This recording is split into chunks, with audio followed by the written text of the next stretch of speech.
¿Alguna vez has sentido que tu equipo no te sigue, que no conectas con él, que las conversaciones no terminan en decisiones o acciones? Hoy hablaremos de la comunicación como columna vertebral del liderazgo. Hola, soy Natalia Name, CEO de NNR Estudio Legal, y hoy te quiero hablar de liderazgo y comunicación.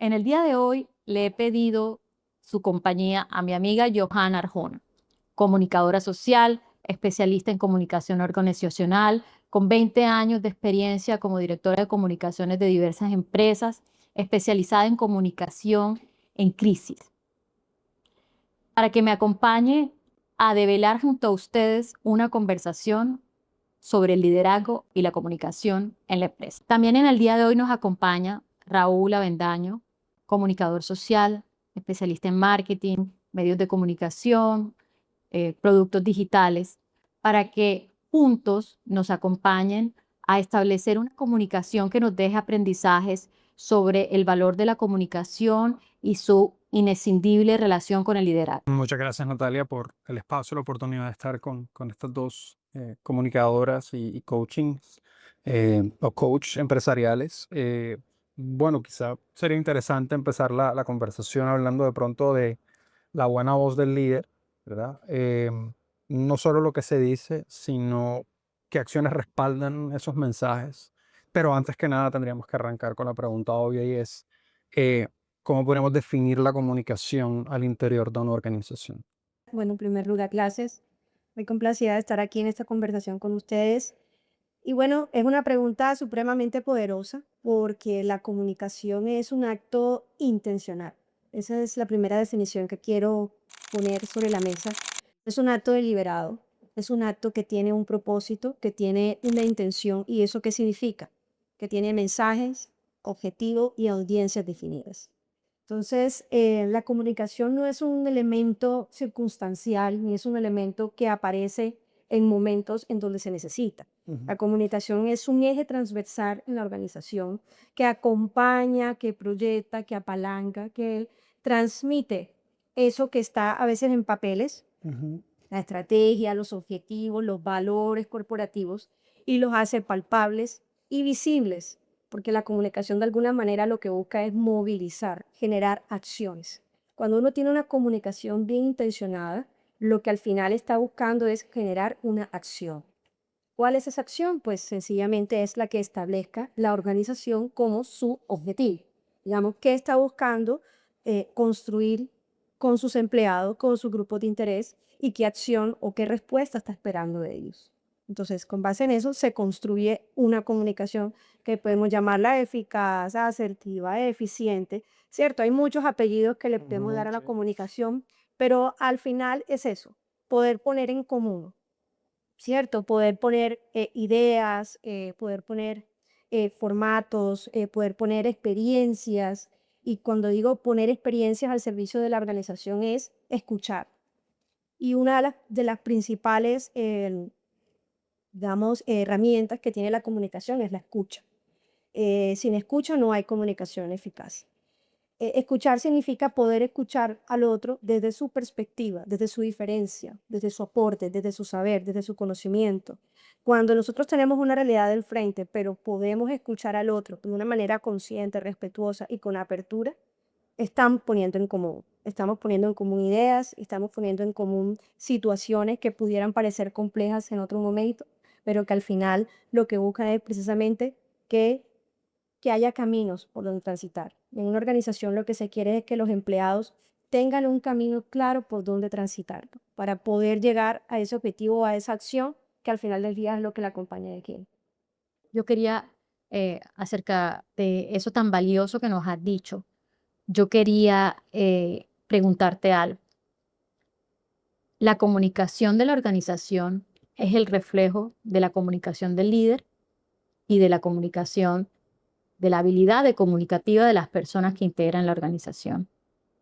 Entonces, desde esa perspectiva, ¿cuál crees tú que es el área de trabajo de una organización para determinar su enfoque comunicativo? Es una muy buena pregunta porque definitivamente la forma en la que las organizaciones se comunican con sus grupos diferentes está determinada definitivamente por la habilidad de sus líderes. Entonces, aquí, ¿cuál es el enfoque? Definitivamente construir, digamos, unas maneras de comunicar que estén adaptadas, digamos, a los contextos, a los objetivos, en las audiencias de la compañía. No se trata de modificar en sí mismo la consistencia comunicativa del líder, porque eso hace parte de su esencia. Pero lo que sí puede ser flexible son las formas en las que se transmiten los mensajes. ¿Sí? Y es ahí donde entramos nosotros como área de comunicación, ¿es cierto? No solamente a construir narrativas sólidas y coherentes, es decir, que sean consistentes, porque lo que transmite el líder debe ser armónico junto con lo que la compañía quiere ser, o sea, cómo quiere posicionarse. Digamos, esos dos discursos deben estar supremamente conectados. Y ahí es donde uno entra sencillamente a hacer esa labor. Entonces, los líderes que tienen que hacer, mantener su esencia comunicativa, obviamente, desarrollar habilidades, fortalecerlas, pero lo que sí tienen que hacer es adaptar sus mensajes, la forma de transmitirlos. Entonces, a uno ahí entra, digamos, en ese análisis juicioso, ¿cierto? De quiénes son mis audiencias, cuál es mi contexto, porque no es lo mismo comunicar en un contexto de incertidumbre a comunicar en un contexto de buenas noticias, donde vamos a salir a presentar una fusión o un buen éxito o un buen desarrollo de un proceso o algún proyecto. Entonces, el contexto determina mucho la forma en la que vamos a comunicar. Y si nos devolvemos hacia atrás a la habilidad de los líderes, por supuesto. Entonces, es un poco que haya esa coherencia, ¿cierto? Entre lo que el líder refleja en su comunicación y lo que la compañía quiere proyectar. En ese sentido, Natalia, tú que has estado en juntas directivas, y yo entiendo que uno como comunicador quiere sintetizar esos mensajes, alinearlos al propósito de la compañía, pero nuevamente el líder tiene que estar a bordo. Y quizá los líderes, de pronto, cuando tú decides crear empresa o te haces parte de una organización, de pronto dentro de tu scope no estaba el hecho de, oh, tengo que mejorar mis habilidades para comunicar y saber cómo delegar y realmente hacerlo de una forma eficiente. Tú que has estado en juntas y tienes una gran experiencia en el tema de coaching, ¿cómo articulas esta intención desde el comunicador con toda la personalidad que evoca normalmente esta silla caliente de la que hablamos en algún momento? Para que nosotros podamos decir, bueno, listo, yo soy el líder de esta organización y tengo que trabajar en estas formas. ¿Y cómo empiezo a aceptar que hay un tema de que, hombre, yo ni siquiera sabía que tenía que trabajar en esto? Tú tocaste, y ese es el punto más interesante, la conciencia del líder en su necesidad de comunicarse.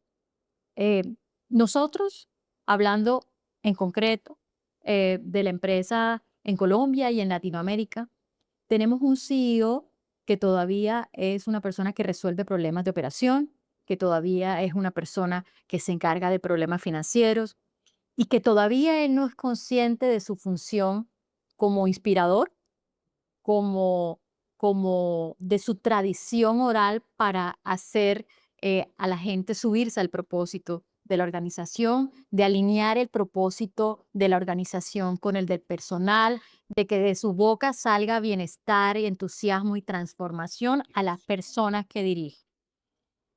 Y no lo tenemos porque las empresas aún y los CEOs no son conscientes del tipo de liderazgo que tienen. Es decir, una empresa se establece con un fin y el fundador o el emprendedor está pensando, como lo habíamos hablado en alguna otra ocasión, en su producto, en su proyecto, en el servicio, claro, también en la rentabilidad, en su permanencia, en su longevidad, y no está pensando en la comunicación como una habilidad que necesita él para concretar todo eso.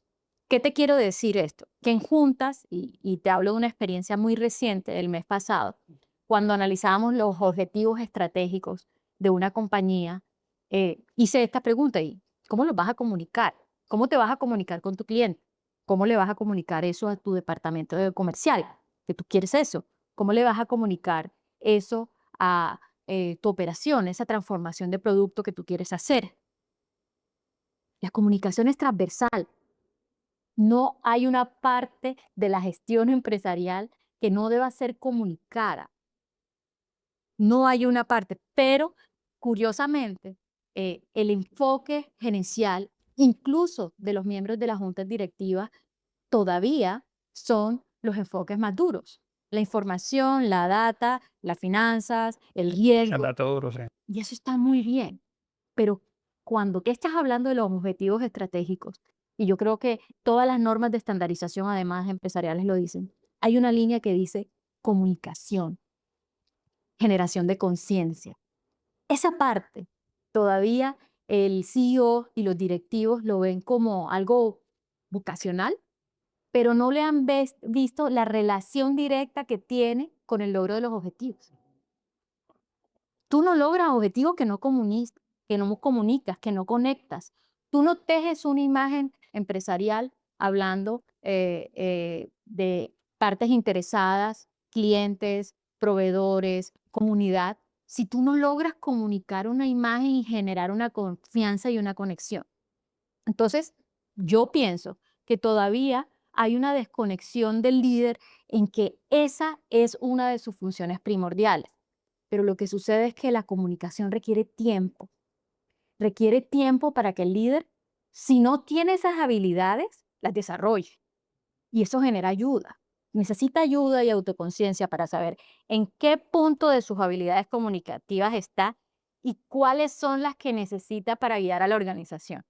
Eso requiere tiempo, requiere formación y requiere autoconciencia, como lo acabo de decir. Y requiere un respaldo, porque entonces eso te habla de que la organización en general tiene que ayudar a sus responsables, a sus líderes de proceso para generar eso. Y eso habla de un tipo de liderazgo. ¿Por qué? Porque un liderazgo que no extiende su comunicación muy probablemente es un liderazgo autocrático, en donde la información solo baja y no se gesta.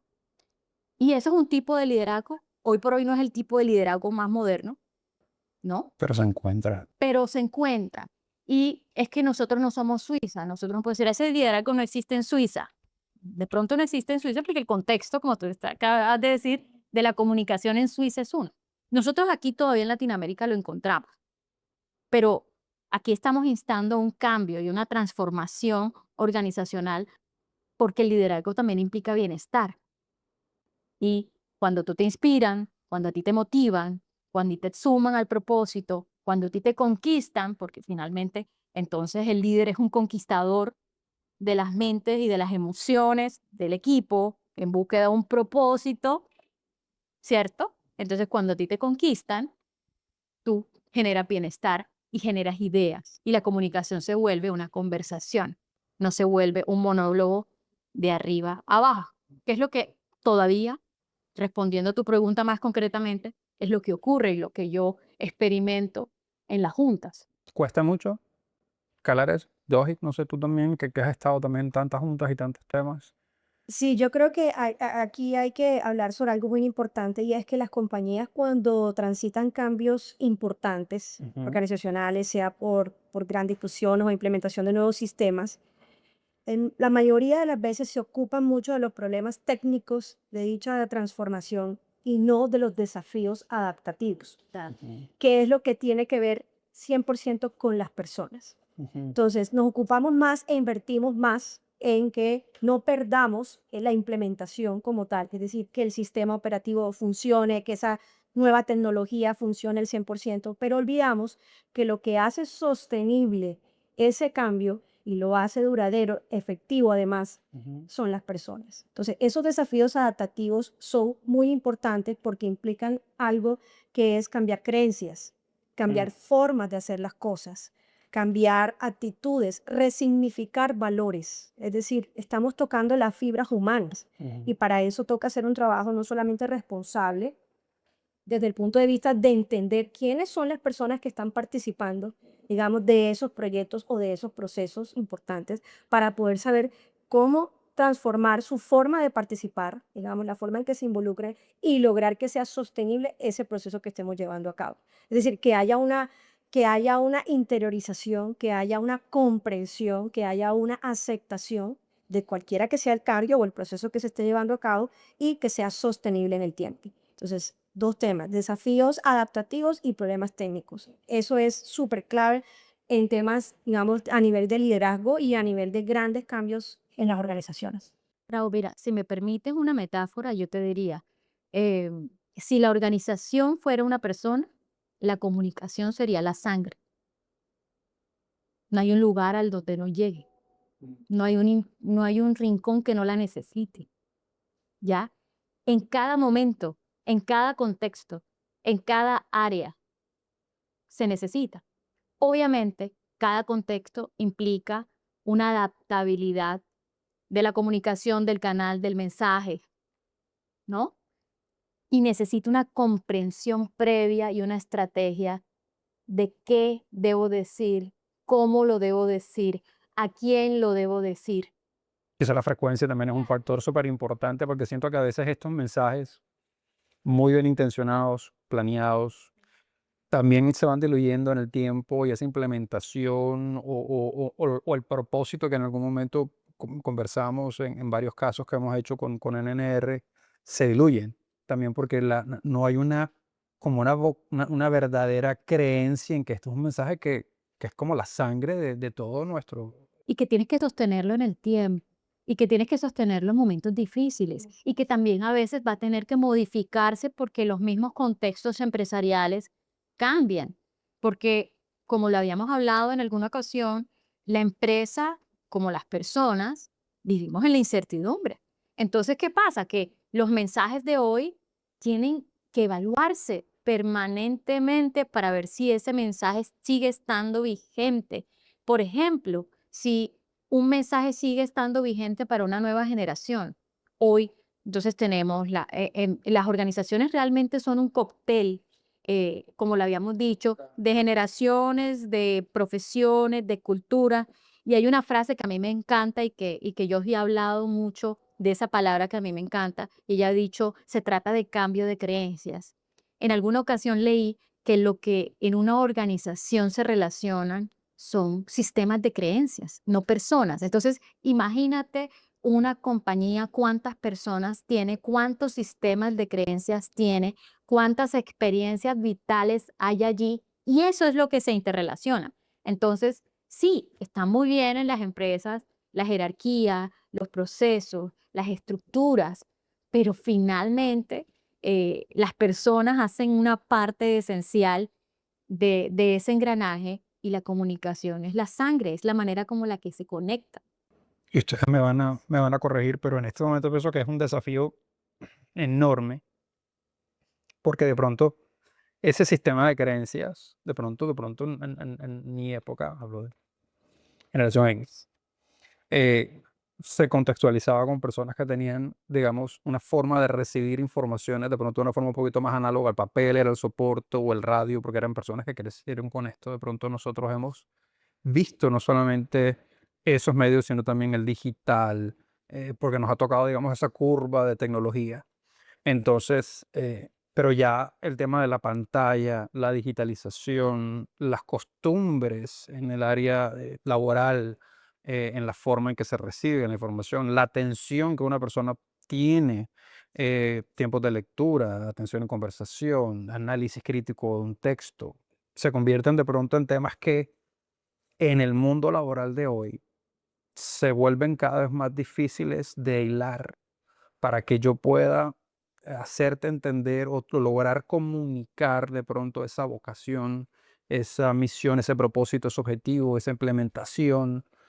¿Cómo de pronto, ya es una pregunta un poquito más a nuestra realidad actual, es cómo hilar todas esas comunicaciones que queremos tener, cómo llevar ese liderazgo?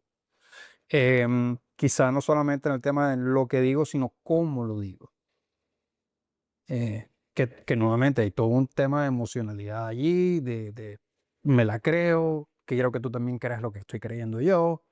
¿Cómo hilamos eso con todos esos nuevos ecosistemas y esos nuevos mundos que ya hacen parte de una organización a nivel de jerarquía y para mantenerlo, digamos que no solo solamente en la vertical, sino que haya algo de horizontalidad y permitir espacios seguros como los que conversamos en donde yo necesito que una persona me diga, oiga, de pronto esa no es la mejor forma de hacerlo, puede ser esta, y que yo no, y que no sienta que su posición y su puesto van a estar en riesgo de pronto, sino que tenga la convicción de que en esta organización esos espacios existen. A veces ni siquiera lo tenemos claro.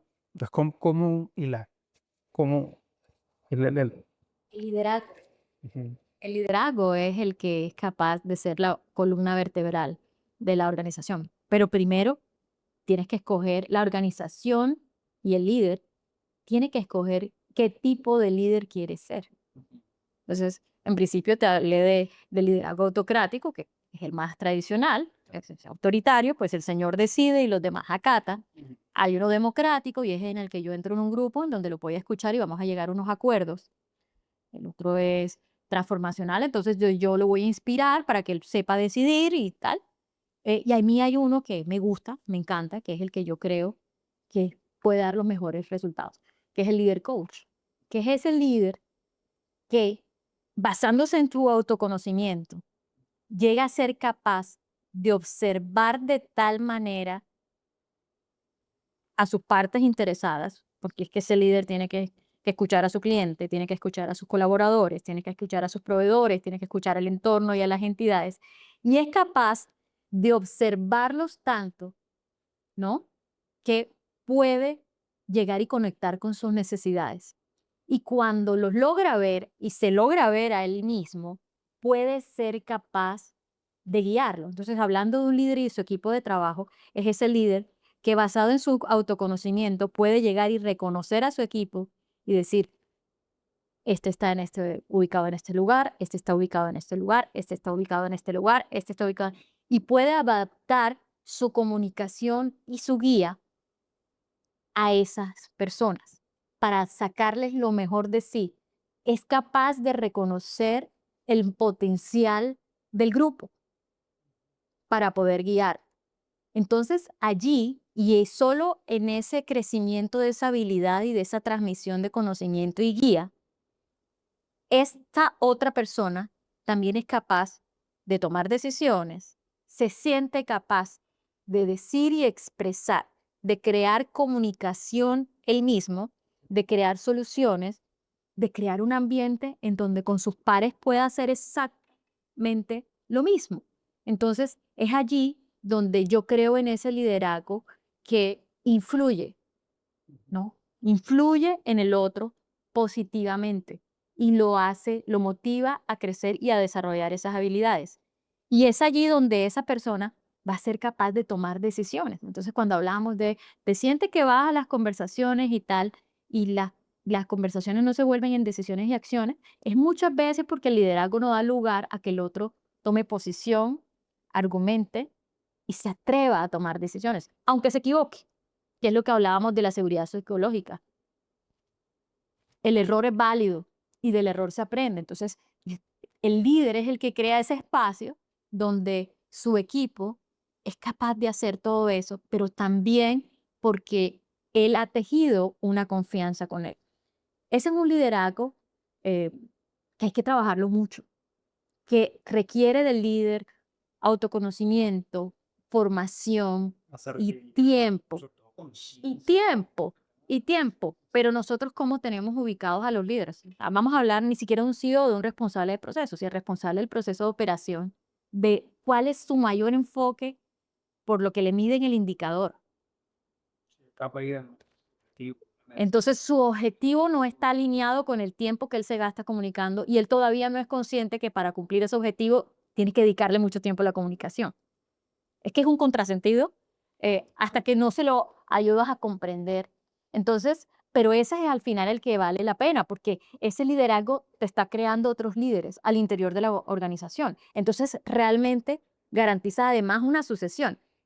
La comunicación es virtuosa, yo no sé de qué manera así la siento yo, la comunicación es virtuosa y también imagínate tú formar comunicativamente y formar el liderazgo y las habilidades comunicativas de una persona y cómo impacta eso en su familia y cómo impacta eso en su entorno fuera de la empresa y cómo impacta eso en la sociedad. A mí me parece además que vocacionalmente es brutal. Es la empresa aprovechando de desarrollar habilidades que le sirven a su objetivo, pero que además tienen un efecto virtuoso sobre toda la comunidad que tenga contacto con ese individuo. ¿ya? Entonces, si tú me dices, ¿cómo hilar eso? Se hila a través del liderazgo, porque el influyente en una compañía es el líder, pero yo estoy segura que Yogi también, o sea, ahora nos compartes eso, no siempre el que toma las decisiones es un líder, no siempre el que toma las decisiones. Yo he encontrado liderazgo en compañías, en, en personas que no hacen parte de la línea directiva, pero que tienen una capacidad de resolver y de enseñar y de que tú las reconoces, que tú las reconoces. Pero entonces, si tú tienes unos cargos estratégicos, Puede ser el número 2, te diría. Que tenga todas esas habilidades de producto y asertividad, que pueda detectar todos esos tú minutos de necesitas, localización. en este esquema que yo te estoy diciendo de líder coach, tú necesitas ubicar en tus cargos estratégicos a unas personas que o posean las habilidades o unas personas que tienen la actitud de desarrollar esas habilidades y tienes que invertirles. Tienes que acompañarlos e invertirles para que él desarrolle esas habilidades. Pero todo parte del autoconocimiento de qué tipo de liderazgo quieres al interior de la compañía y en base a ese tipo de liderazgo, qué estrategia comunicativa vas a establecer y que él se mantenga en contacto con una persona que lo ayude a generar esas estrategias. Tengo este problema con este equipo, necesito comunicarme con este equipo. Entonces viene una profesional como yo y le dice, este es el logro, este es el objetivo que yo quiero, estos son los perfiles de las personas. Ayúdeme con tu formación a tener la mejor estrategia para que el mensaje sea escuchado.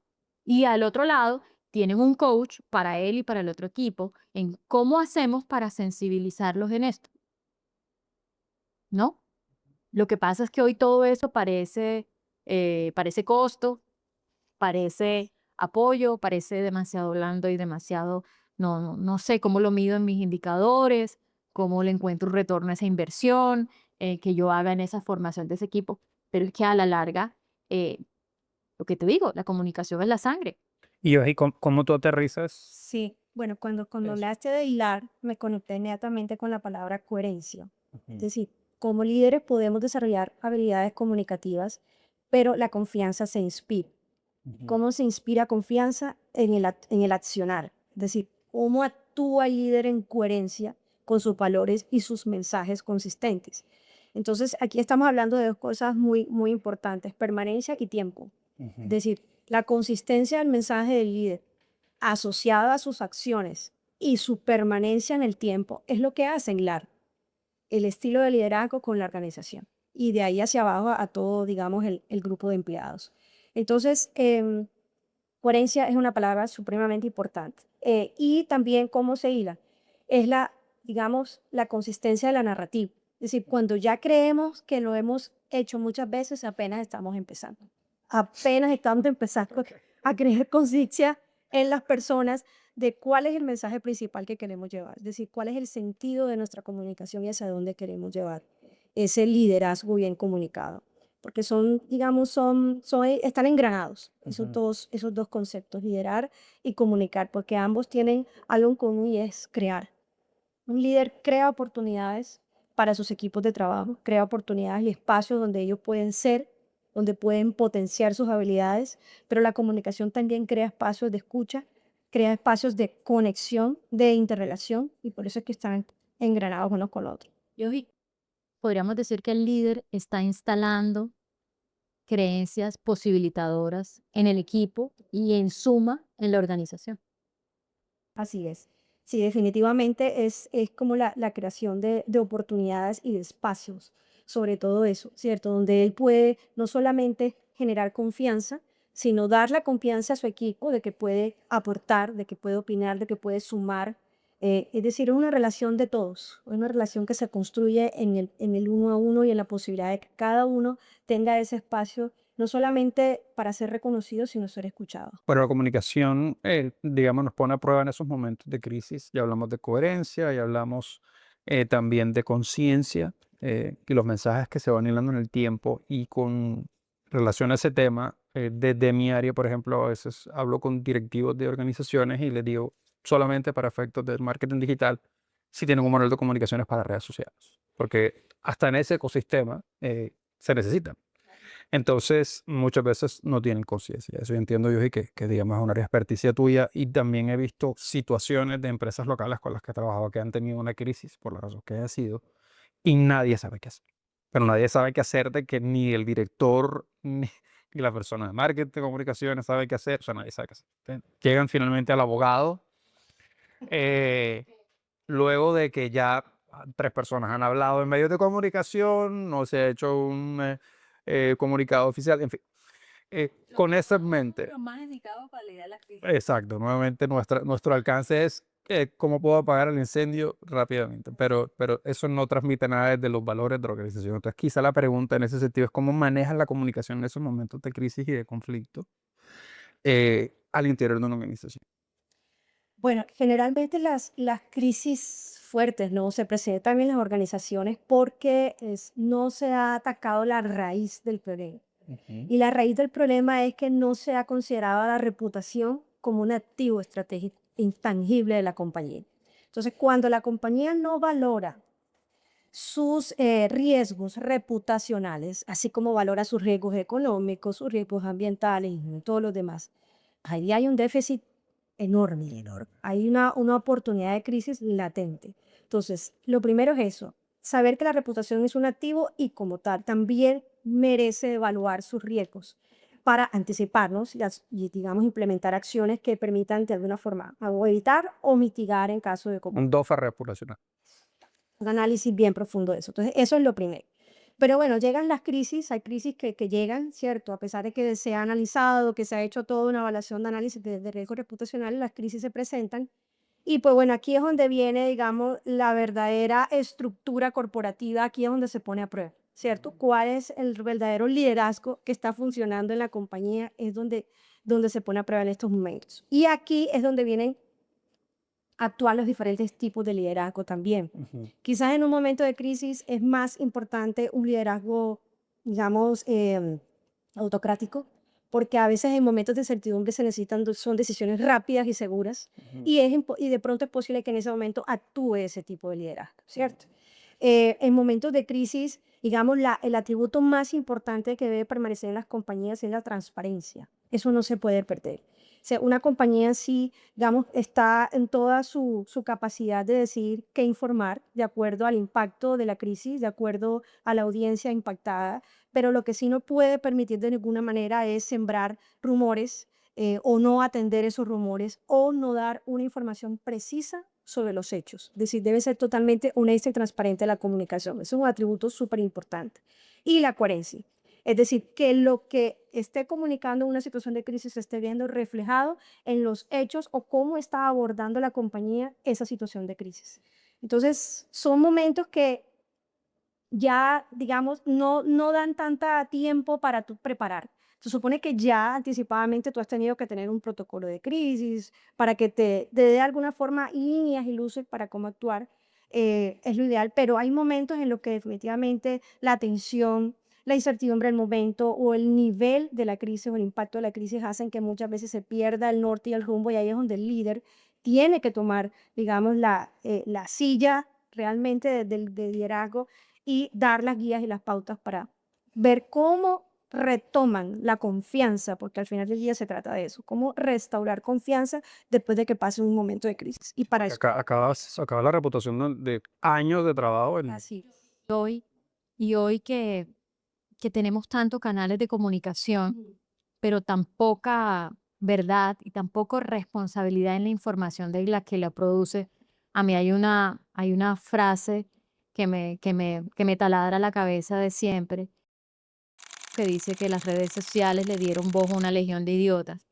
Eh, siempre me pareció, al principio me pareció rudísima, pero luego cuando uno toma una posición responsable y cuando observas un poco, tú sabes que tienes un poder al alcance de tu mano de decir lo que se te ocurre. Así. Y en donde ya esos criterios de decir la verdad y de establecer qué opinión es solo mi perspectiva y no es la verdad y que no todas las opiniones en mi concepto tienen igual de autoridad y jerarquía. No es lo mismo que opine un médico de la medicina, lo que opine yo, que soy abogada, y no porque lo haga con mala intención, sino porque él tiene una formación que lo respalda para emitir un concepto. Pero hoy todo esto, en el mundo en el que vivimos, está entremezclado, está perdido, y las compañías están viviendo un momento que no es la primera vez en la historia que se vive, es decir, de manera general ha habido un antagonismo entre las empresas, las personas, las ideologías económicas y las ideologías políticas, y eso ha permanecido desde la primera revolución industrial hasta ahora que vamos en la cuarta. Pero lo que es verdad es que el nivel de difusión de la información no veraz que ataca a la empresa hoy es mayor que lo que era, por supuesto, en el siglo XVIII. Y entonces en ese momento la empresa también tiene una crisis un poco inmerecida, porque además es generalizada. Las empresas hacen esto. Las empresas son un ecosistema que toma decisiones, cuyas decisiones tienen consecuencias y que por supuesto son responsables de ellas como lo somos las personas de las decisiones que tomamos, buenas o malas, y nos toca asumir las consecuencias. Pero las empresas no solo somos ese momento de error, no solo, y ni las personas nada más nos puede definir un momento de nuestra existencia. Entonces, ¿cómo se hace hoy en este entorno tan de mucho canal de información y poco cuidado de la información que está allí para que la empresa cuide su reputación y cuide su imagen? Y otra cosa que me parece muy importante, que me parece que la empresa a lo largo del tiempo ha descuidado, y es que muestre su valor, ¿no? Sus errores, claro, los tiene, como todos, pero que también muestre su valor dentro de la sociedad, ¿no? Y su potencial desarrollo dentro de la sociedad. ¿Cómo se hace en este momento para una empresa en su manual de crisis traducir que mañana tiene una falla en el servicio y va a salir en X, y va a salir en Twitter, va a salir en X, y va a salir en Instagram y se va a volver viral? Qué buena pregunta. Bueno, mira, la imagen se construye con un capital reputacional. Es decir, ¿qué significa esto? Que la compañía tiene que sostener, como ya lo he dicho varias veces anteriormente, una narrativa. Es decir, la compañía no puede esperar a que llegue el momento de crisis para venir a sacar sus credenciales. Entonces, no, pero yo sí actúo bien, yo sí tengo buenas prácticas, es que yo tengo buenos sistemas de calidad, cuando ya la crisis y el fuego está, digamos, consumiendo toda la información que hay alrededor de la compañía. Entonces, lo primero es que hay que anticiparlos. ¿Y qué significa anticiparlos? Que la comunicación no es un salvavidas, es el cinturón que protege a la compañía precisamente de esas crisis que vienen. Entonces, ¿qué es lo primero? La compañía tiene que ser visible. Y la visibilidad se traduce en permanencia, en presencia. Es decir, la compañía tiene que tener un discurso que esté presente en todos los canales, contextos, digamos, formatos, a través digamos, todos los formatos que existan con todas sus audiencias. Y eso le va a ayudar, ojo, no quiere decir que no ocurran esos momentos en los que definitivamente, por muchos esfuerzos que hagamos, las compañías se ven un poco sometidas a esa crítica injusta muchas veces, pero de alguna forma, si hay un capital reputacional construido, ese ruido no se eleva tanto, ese ruido un poco se mimetiza y dura poco. Entonces, eso es lo que queremos un poco cuando hacemos trabajo de comunicación estratégica, que a pesar de que el ruido se presente, no alcanza un nivel alto, sino que se logre mimetizar con lo que nosotros hemos construido reputacionalmente y que dure poco en el tiempo. Es decir, que se pueda recuperar rápido la conversación nuevamente hacia los temas positivos de la compañía y que esa crisis simplemente sea algo que quede en un momento específico. ¿Y el plan de acción consideras tú que tiene que estar acompañado de acciones puntuales? Quiero decir, yo he visto, por ejemplo, organizaciones en donde hace poco estuve viendo el caso de unas chaquetas muy famosas para climas inhóspitos, por decirlo de alguna forma. Y una de las personas que la compró, esa chaqueta en particular, tenía una costura que estaba fallando y la persona estaba totalmente empapada. Y en vez de hacer de pronto el tema de, sentimos mucho que hayas tenido este inconveniente, alguien se subió en un helicóptero con una chaqueta nueva, Sí. fue hasta el lugar donde estaba la persona por GPS, entregó la chaqueta y ese fue, o sea, no solamente capitalizaron en la experiencia de la persona, sino que movilizaron todo un equipo de comunicaciones alrededor de esto, ¿no? Para entregar la chaqueta. Entonces, a lo que me refiero a las acciones, además del plan de comunicaciones, es que hay la necesidad de que los equipos también tengan autonomía. O sea, es como el problema de $10 que en Disney, no sé si saben esto, que hay personas dentro de Disney a las que tienen un margen de cartera para que solucionen problemas. Si hay un niño y ve un globo y se pone a llorar porque el papá no tiene cómo comprar el globo, alguien de Disney tiene la autonomía de coger $10, comprar el globo, entregar al niño y cambiar totalmente su experiencia. Y así va aumentando el precio de la cartera, el grado de la jerarquía del problema. Entonces, tiene que haber dentro de una organización alguien que sepa que ese momento se surta y tenga yo autonomía, llámese herramientas, llámese, no sé, capital de comunicación junto a la persona, o sea, el abogado de la empresa, porque yo soy muy consciente de que estas son cosas que tienen que estar amarradas, pero que haya de pronto esa persona con la capacidad de actuar, no solamente desde el comunicado oficial, sino de, hey, humanamente entendemos que pudo haber una afectación, pero no solamente nos vamos a quedar en el reconocimiento, sino mira, vamos a hacer esto y esto y esto para cambiar nuestra situación, nuestra experiencia, la experiencia del consumidor, de la comunidad, del impacto. Ya que tocaste el tema legal y el tema de comunicación, y poniéndome el sombrero del abogado, en momentos de crisis y también en momentos de identificación de riesgo, que es lo primero que los abogados cuando hacemos parte de un proceso de estructuración hacemos. Yo en particular tengo una línea en donde voy poniendo los porcentajes y voy, cuando tengo ese sombrero puesto, que es crítico y a veces es negro, o sea, porque lo necesitas poner allí para que el resto del equipo, el de ingeniería o el de administración o el financiero o el comunicador, genere las soluciones. Pero poniéndome en el del abogado y luego en el del coach, aunque tú llegas a un acuerdo con el abogado y ese acuerdo se vuelva el resarcimiento del perjuicio que recibió el cliente, creo que siempre reputacionalmente va a ser más efectivo la emocionalidad que tú le generes con una respuesta comunicativa como la que acabas de hacer. Ya, uy, sí se equivocaron, pero fue brutal. Me dieron 3 días más en el hotel, me dieron 5 tiquetes más, todo lo que puede generar alrededor de la frustración que le ocurre a un cliente cuando recibe algo, por ejemplo, un tiquete en tus vacaciones que te tienen a ti en unas vacaciones. Es una cosa que es, yo no sé si a ti te han dejado montado en un avión en unas vacaciones tuyas, eso te va al corazón, no sé, y si tienes los hijos ahí. Y ningún resarcimiento económico puede ser superior a una compensación comunicativa que vaya a tus emociones. O sea, yo sí destaco el papel del abogado porque hace parte de la responsabilidad contractual que tienes tú o de la responsabilidad legal que tienes con una comunidad, ¿no? A la que tu empresa impacta, ¿no? Pero cuando tú vas a la emocionalidad, yo creo que es un elemento, al contrario, preventivo de litigios. Si tú me preguntaras a mí, hay gente que no demandaría.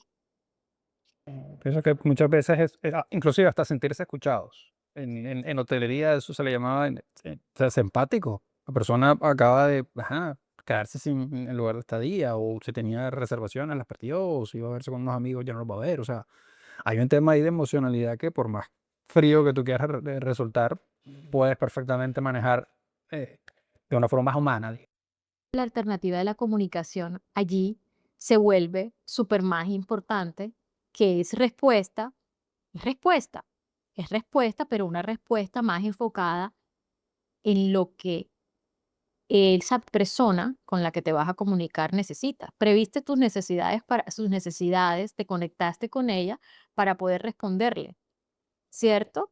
No llegaste y como lo podría ser un buen arreglo de un contrato, porque no digo que no sean así, es, oye, te ocasiona este mal, toma. Es distinto, se siente distinto. Está siendo responsable en ambos casos, pero se siente distinto. Sí, algo también importante por considerar es que la comunicación por sí sola no soluciona nada. Vamos, las compañías que han alcanzado un nivel de madurez en su forma de estructurarse y en su forma de actuar, entienden que esto hace parte de todo un proceso interdisciplinar. Es decir, tiene que haber un comité que determine digamos, el ejercicio de gobernanza, el ejercicio de cómo la compañía, digamos, quiere proyectarse, hacia dónde va, cómo lo quiere comunicar, cómo lo quiere hacer posible. Y ahí entran diferentes áreas y diferentes, digamos, sí, áreas de la compañía representadas por el área legal, el área es de sostenibilidad, el área de comunicaciones, de riesgos, en fin, digamos, hay todo, digamos, un engranaje desde las áreas para poder mantener, como digo yo, ese muñeco armado. Es decir, que no se pierda ninguna pieza, sino que esté todo muy bien estructurado para que sea súper fuerte y robusto esa forma en la que la compañía no solamente se desarrolla, sino se proyecta. Entonces, eso creo que es muy importante tenerlo en cuenta. Fíjate que yo manuales de gobierno corporativo mm, no he visto en compañías, sobre todo en compañías pyme y pequeñas. Yo voy a asumir que las grandes compañías lo tienen, tú me vas a decir. eh, no he visto un comité estratégico de comunicación. Es decir, en los manuales de gobierno corporativo, en el acompañamiento al CEO que hace la junta directiva de los planes estratégicos, tú ves el comité especializado en planeación, tú ves el comité especializado de pronto en TIC, hoy en TIC, que es supremamente importante, internacionalización. Es decir, tú ves distintos comités y yo todavía no he visto un comité de comunicación o no he visto la integración en uno de los comités estratégicos de un comunicador. Porque tampoco es que tú tengas que decir que la comunicación es tu eje o es un objetivo estratégico, aunque a mí me parece que lo es porque te ayuda a cumplir los otros objetivos, pero por lo menos que tú tengas un miembro especializado en comunicación en cada comité para asegurarte que esos equipos se engranen y, como dijimos al principio, de las preguntas iniciadoras de este podcast, vuelvas las conversaciones, decisiones y acciones. Porque, y nos pasa en juntas directivas y a veces hay que hacer un llamado a, a como el orden de decir y de retomar y siempre hay una persona que tiene que mantener cierto rigor formal en decir, ok, perfecto. Hablamos, vimos el problema, lo volteamos, lo volvimos a ver, análisis de perspectiva, decisión, ¿Y cómo tarefas? decisión, acción, quién, cómo, qué necesito para hacer eso. Y es que eso es una habilidad comunicativa, poder concretar las ideas en decisiones y acciones, hacer ese recorrido requiere un método. Y conciencia. Claro, entonces, ¿qué pasa? Que a veces nos encontramos con modelos de pensamiento distintos en las juntas, ¿no? Porque además formaciones distintas y es importante ese engranaje de alguien que tenga la habilidad comunicativa y el método de llevar todas esas ideas a una decisión concreta y a y una ruta de acción. ¿Y cómo hago yo para que ese esfuerzo comunicativo, que todavía no está, porque claramente todavía ni siquiera hace parte de los planes de comunicación, se alinee con los objetivos de modo que yo pueda demostrarle a la junta directiva, a mis stakeholders, a la comunidad, a mi equipo, a mí mismo, que vale la pena? O sea, que yo puedo cuantificar de alguna forma, porque normalmente todas las conversaciones terminan en ese talante, y es: esta estrategia comunicativa te puede mejorar X, de pronto la productividad de tus equipos, en el alcance de los objetivos que tienen, eh, en la sostenibilidad de los programas que quieres ejecutar en el tiempo. Pero ¿cómo hacer que esa conciencia y esa persona que debe estar en los equipos comunicativos aparezca en esos planes que no existe? Y esté motivado no de pronto ¿cómo digamos? Por toda la comunicación que no termina siendo acción, sino por temas que uno pueda aterrizar, y que una persona con un sombrero financiero, con un sombrero productivo, con un sombrero legal diga: oye, sí, vale la pena que tengamos una persona de comunicación central esta mesa. Y no solamente ya cuando el incendio esté formado es que hay que llamarla y decirle: oye, que necesitamos que nos ayudes. ¿Cómo transmito eso? ¿Cómo convenzo? Yo creo, Raúl, que aquí el llamado de atención fuerte es para los que lideran en las áreas de comunicación, ser comunicadores sociales o no, porque he encontrado muchas áreas de comunicación lideradas por no comunicadores. Eh, y es un llamado fuerte a que tenemos que tener el carácter profesional de defender no solo nuestra profesión, sino de defender el papel y el rol que tiene la comunicación dentro de la organización. La comunicación solamente será percibida como estratégica mientras quien la lidera así lo sostenga. Claro. Entonces, a veces ha hecho falta mucha proactividad y mucha, digamos, decisión de quien lidera las comunicaciones en la compañía de ser parte estratégica de los procesos. ¿Y cómo puede ser una forma de ser parte estratégica? Empezar a tener indicadores de comunicación. Es que, a ver, tenemos indicadores de todos en las compañías, pero a veces nos sorprende, y yo me sorprendo cuando he llegado a compañías donde no tienen indicadores de reputación, indicadores de comunicación efectiva. ¿Cómo puedes medir un proceso de comunicación si no tienes como, digamos, unos indicadores que establezcan ese, digamos, esa medida de éxito? ¿Cómo puedes presentarle a una junta directiva, a un presidente de una compañía, la posibilidad de alcanzar ciertos objetivos si tú no tienes la forma de cómo medirlos? Si no tienes la forma de cómo comprobarles que efectivamente una mala comunicación es un impacto directo a la reputación y la reputación es un impacto directo a la inversión de la construcción, el retorno de la inversión de la compañía. Entonces, cuando uno comienza desde el área de comunicaciones a ser más estratégico, no solamente en la forma de hacer presencia, sino desde nuestro lenguaje. El comunicador tiene que hablar desde la parte también técnica, de la parte, digamos, de un lenguaje más constructivo, es decir, de hablar de indicadores, de estrategia de gestión, de ROI, o sea, ser parte también de la conversación Sí, de los directiva de objetivos. la compañía, exacta. Ahí, en ese momento, es cuando realmente captas la atención de quienes deben captarlas, que eran el gran líder de la compañía y su junta directiva también, y decir, oye, ahí sí que prestarle atención. Pero es, creo, mucha responsabilidad nuestra y yo sí creo que hay que hacer un llamado a todos los comunicadores porque, te digo, lo he visto en compañías, conozco muchas historias y a veces uno dice, caramba, ¿cuánta diferencia habría si el comunicador toma la vocería y dice, un momento, aquí tenemos un proceso estratégico que puede agregar valor a la compañía y cómo se puede lograr de esta y esta forma? O sea, es simplemente decisión y el carácter, como digo, digamos, de llevar esa propuesta a la junta directiva o a la presidencia, en fin. Sí, total. Raúl, mira, a mí se me ocurre una cosa muy concreta. Y lo mismo pasa con las formaciones en el talento, eh, con esa formación de habilidades blandas que hoy, la vida misma de hoy, la inteligencia artificial y demás nos están llevando a decir que eso que consideramos blando va a ser lo estratégico, ¿no? Pero la gran pregunta para las organizaciones sería, ¿es que acaso como están ha funcionado? ¿Sabes cuántas compañías pasan en Colombia, nada más por referirlo así, a la segunda generación? ¿Por qué desaparece? Es decir, la comunicación en las organizaciones no está funcionando y la muestra típica de esto, patente, patética, es el mismo antagonismo que vinimos ahora entre las empresas y la gente, ¿no? La semana pasada hubo un congreso de la ANDI en Colombia y mira lo que sucedió, ¿no? La percepción que tiene la gente de las empresas nunca es buena. No importa dónde está la verdad, la gente no se preocupa de saber la verdad porque está instalada la percepción negativa. Habrán casos en donde será muy justificada y habrá muchos casos en donde yo considero que no, donde yo considero que no. Pero entonces, como la percepción negativa está instalada, nada más partiendo de ese hecho, ¿tú crees que está funcionando la comunicación en las empresas ahora? Entonces yo creo que si tú respondes sinceramente esa pregunta, sabes que tiene que cambiar algo en la organización.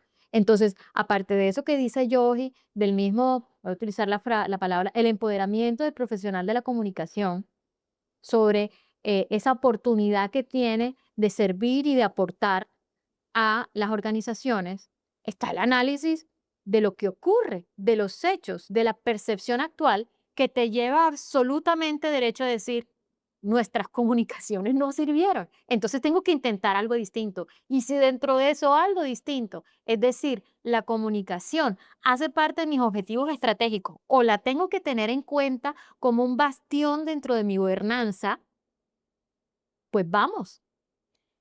Y con respecto, yo sé porque he estado en juntas, porque la inmediatez de encontrar resultados económicos existe, porque las empresas, nosotros vivimos en un mercado imperfecto y las empresas, como te dije, la silla no es cómoda porque sea espectacular, sino porque es caliente y porque ese señor ahí está llevando las luchas contra la competencia, contra el mercado mismo, para generar la mejor operación, con mejorar sus costos, con lidiar el talento. Ese señor ahí está, y por eso es que no le queda tiempo para comunicarse. Pero el señor está ocupado ahí, ¿no? Pero él también tiene que llegar a pensar que lo que está haciendo no funciona. Solo estando allí no funciona. Ese enfoque no funciona. Entonces, él tiene que generar otro tipo de alternativas. Y si la alternativa es a largo plazo invertir en formación y en comunicación, que sea algo nuevo y no tener tanto en cuenta la inmediatez de cuál es mi retorno de la inversión, en cuánto tiempo voy a tener el retorno de la inversión de invertir en estos profesionales que para mí son de apoyo porque los considero aislados de la operación. Pero ¿de verdad son aislados de la operación? ¿De verdad? Porque parece que no. Entonces, estos son los cuestionamientos que te llevan a haz algo distinto, porque los resultados de lo que has hecho hasta el momento en términos de comunicación y liderazgo no te acompañan. Bueno, conscientes de que la conciencia es importante, de que la coherencia es fundamental, de que el papel de la comunicación en las organizaciones tiene que estar también en las mesas directivas y de que eso también de pronto es un tema que el comunicador debe poder materializar en objetivos claros y medibles en el tiempo. Hay un nuevo desafío y es que las marcas y las organizaciones ahora tienen unos líderes que son mucho más visibles. Em, Hasta el punto en donde la marca personal está, digamos, ligada a la imagen de la organización. Y con esa marca personal en mente, marcas como Elon Musk y el caso Tesla y de pronto lo que ha sucedido con la marca y las ventas que han tenido o de pronto el aumento en la acción de Facebook desde que Mark Zuckerberg surfea y se ha vuelto un tipo cool y practicante de Jiu-Jitsu, entre otras cosas. ¿Qué tan visible tiene que ser el papel de un líder como marca personal? Y me refiero a todo ese ecosistema que él tiene que ocupar. ¿Qué tan visible tiene que ser?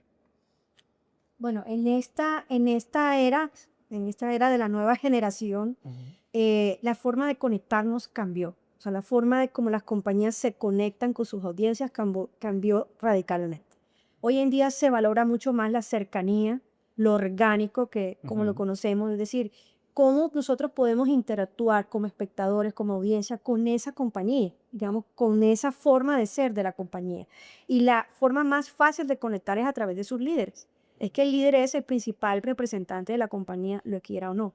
Por eso el papel del líder debe ser bien trabajado, debe cuidar muy bien su coherencia porque sus acciones están en armonía y directamente relacionadas con los valores corporativos. Entonces, las compañías tienen la responsabilidad de saber elegir a sus líderes, Ujú. de acompañarlos, y el líder también tiene la responsabilidad de formarse, ¿cierto? Y de desarrollarse permanentemente, no solamente en la esencia de quién es él como líder, sino de cómo se está proyectando hacia afuera, Hacia afuera, será. exactamente hacia sus públicos. Entonces, hoy en día, en esta era en la que nos comunicamos, nos conectamos diferentes, ese rol es supremamente valioso y tiene que trabajarse. Digamos, un líder no está nunca completamente desarrollado. Sus habilidades están permanentemente en construcción y en permanentemente debe estar construyendo su estilo de comunicación, su estilo de conectarse con sus audiencias, porque hoy en día, como te digo, las formas cambiaron, Sí, las claro. formas de conectarnos cambiaron. Entonces, yo creo que sí es un desafío, como lo mencionas, tanto para el líder como para las compañías. Las compañías tienen que rodearse bien y tienen que construir un equipo sólido que respalde lo que esa compañía quiere lograr y quiere proyectar. Claro. Yo tengo una visión repartida. ¿Qué te quiero decir? Que como lo dice Yogi, la manera en la que interactúan las empresas hoy con sus audiencias es distinta y como requiere una conexión personal, ¿quién si no es el líder para generar esa conexión personal? Entonces, sí, definitivamente la marca personal del líder tiene una influencia sobre la compañía, pero la compañía no es la marca personal del líder. Porque existen casos en donde cuando se diluye la marca personal del líder, y te voy a traer a colación el caso de Martha Stewart y la situación que vivió, que, que significó que el emporio que tenía ella constituido al caer su imagen e ir presa ella, pues cayó también el emporio de ella. ¿Por qué? Porque estaba totalmente montado sobre la imagen de ella, pero era una corporación que tenía accionistas, ¿no? Que respondía al mercado y sin embargo todas las apuestas las pusieron en la marca personal de ella. Entonces, eso te hace pensar a ti que cuando una compañía o una junta directiva es responsable frente a sus stakeholders, también es responsable frente a sus accionistas. Y para ser responsable frente a tus accionistas, tú tienes que hacer una doble estructura, en donde tal vez conectas con la marca personal del líder, pero la compañía tiene que generar su propia identidad y su propia marca personal, incluso sin él, porque las personas no somos eternas, porque las personas nos equivocamos. Y en base a eso, las compañías han generado unas dinámicas. Entonces, tú tienes cláusulas reputacionales y tienes cláusulas morales para los directivos y para el CEO. Y también hacen una inversión en la imagen personal del líder. Pero a mí me parece que aunque la marca personal del líder es un apoyo para la identidad de la compañía, no es la identidad de la compañía, y la compañía, por cuidar y por proteger sus riesgos instalados y proteger a uno de sus stakeholders más importantes, que son sus accionistas, no debe poner solo los huevos en una sola canasta, que es la imagen de la marca personal. Entonces, yo sé que la marca personal para efectos del marketing suena una gran solución, suena una gran conexión con la audiencia, pero en administración y en cobertura de riesgos también hay que tener en cuenta otras perspectivas, y entonces hay que generar dos tipos de estrategias de comunicación y de identidad y de imagen Sí, en la que se apoyen, pero que no dependa la organización tampoco de la marca personal del líder. de Es acuerdo con decir, Anal. Steve Jobs se murió, pero Apple existe, ¿no? Y pensaron que no iba a pasar porque él tenía un nivel de conexión, porque era un tipo muy peculiar, y eso enganchaba muchísimo, era el genio. Pero ahí está, logró sobrevivir eso. Entonces, ¿qué puede una empresa? No puede poner todos sus riesgos y su inversión en su imagen en el líder. Eso no, Sí, de no es acuerdo. viable. Compañías tienen que construir su identidad propia muy sólida y el líder es más una persona que apoya y que logra de alguna forma ser vocero y consolidar esa imagen de la compañía, pero no es la imagen de la compañía en sí. Digamos que eso es, digamos, un análisis bien, bien interesante porque eso también depende de la estructura organizacional. O sea, hay compañías que nacen desde un líder, o sea, de quién la construyó, quién la fundó. Hay compañías que no. Hay compañías que simplemente tienen una reputación fuerte, digamos, una imagen sólida y un líder simplemente apoya, acompaña y, digamos, hace más visible esa imagen. Por eso es que el análisis que hace Natalia me parece súper importante porque estoy de acuerdo con ella en que no, definitivamente un líder no es la imagen de la compañía, pero sí hay que tener mucho cuidado porque esa línea es muy delgada. O sea, casi que hay que tener mucho cuidado con eso de tampoco dejar muy suelto al líder porque puede ocurrir cosas inesperadas. Ahora, eso viene de una tendencia que yo celebro. Es decir, el emprendedor, el líder y el empresario habían estado ocultos Sí. en lo que era la gestión empresarial y de cómo se ve la empresa. La empresa, por ideologías económicas, políticas y lo que sea, se veía como la caja negra en la que le metían todo y salía la producción, y nunca se le daba lugar a la persona que había generado esa idea, al fuero interior, de cómo se le había ocurrido, cuántos sacrificios tuvo que pasar, comenzó en un garaje, esas cosas hasta épocas recientes, que puedes decir tú los 70, los 40, cuando empezaron los estudios de las empresas en Harvard, no se tenía en cuenta. Yo por eso siempre manejo que el empresario es el paria de la historia empresarial, porque nunca las estudios de las empresas siempre fueron desde el punto de vista económico, desde el punto de vista de la ideología de mercado, desde el punto de vista de la historia económica, y no desde el punto de vista del ser humano que se le ocurría generar empresas. Y eso está bien, y eso ha dado lugar a que hoy tú escuchas experiencias empresariales maravillosas. Pero esto sigue siendo un negocio y siguen teniendo riesgos que preverse, y tú no puedes poner entonces todos los huevos en la canasta y tú dices, ese igual es una persona que tiene sus más y sus menos, que tiene...